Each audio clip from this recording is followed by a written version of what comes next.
kasih secara pribadi maupun jabatan saya selaku kepala desa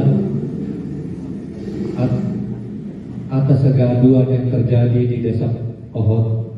Situasi tersebut tidaklah kita harapkan. Oleh karenanya pada kesempatan ini dengan kerendahan hati saya ingin menyampaikan permohonan maaf saya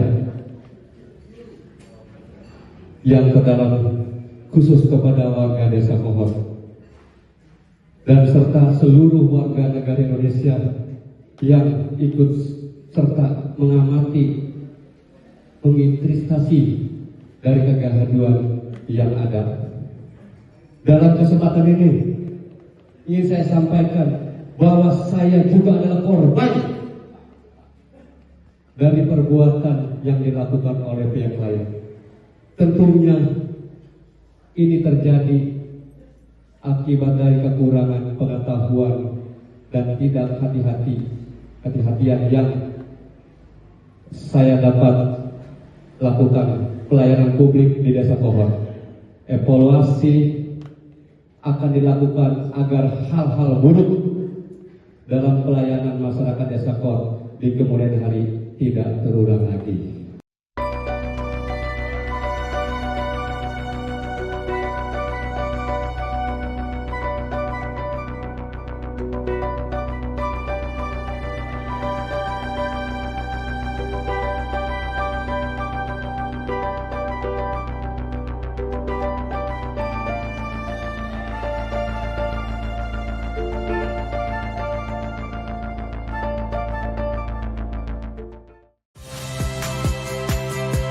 Saya Priska Clarissa.